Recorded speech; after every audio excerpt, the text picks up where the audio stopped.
Seven of Wands, I now just refer to as my card representing the haters. It is yourself feeling like you are under attack or feeling like people are coming after you.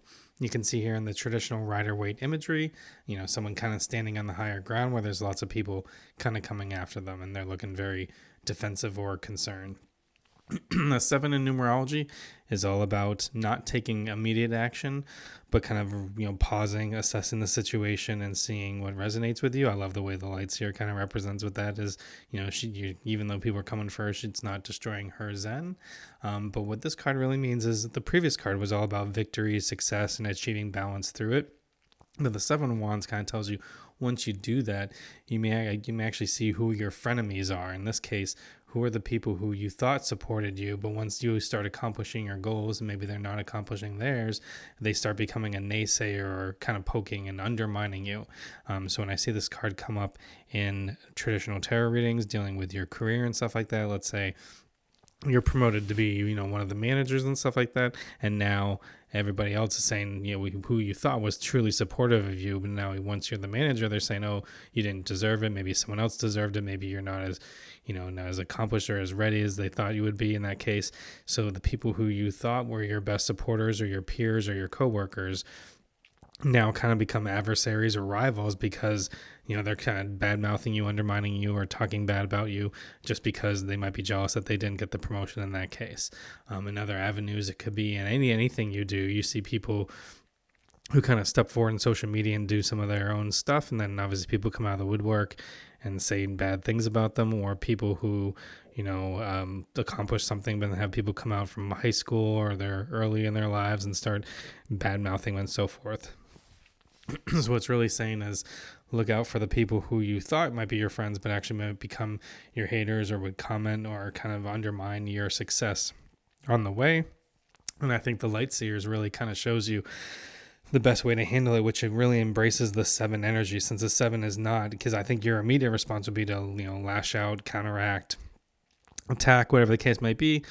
But in this case, what's showing is you don't take action right now. Pause, do some inner reflection upon it. And you can see here, she's almost in a meditative state. She's got a bubble around her. So it's like, don't let them get to you. Don't let the haters try to pierce your bubble, because you're on your own journey. You've got your own path and where you're going.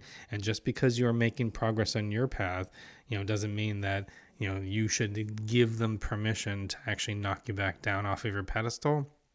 In fact, what some people say is when some people see others making accomplishments or progress in their life, it can kind of irritate other people, because if they feel like they're not making the same progress or not willing to do the work or spend the time or the effort to try to make their own progress, they can become very jealous of other people who are actually doing the work, putting in the time, putting in the effort to accomplish their goals, even if it's totally different goals and it is not competitive like in one office environment. Just the fact that someone is trying to better themselves and do stuff that accomplishes their goals, it can irritate and other people who just feel like they're not making the same kind of progress and they're frustrated. So I think what thing about this imagery around the bubble and your own journey is, in reality, one, it's obviously always good to expose people who are not fully supportive of you. So I think anything like that can kind of shake out your true people who are going to be your ride or dies, that can kind of protect you on the way. But also it really tells you that the negativity that's coming at you really has nothing to do with you. They may phrase it and frame it to be something about you, why you don't deserve it or why shouldn't you be you or anything like that. But in reality, they're just kind of frustrated by their own lack of progress or their own lack of determination and discipline to actually make progress for their own goals.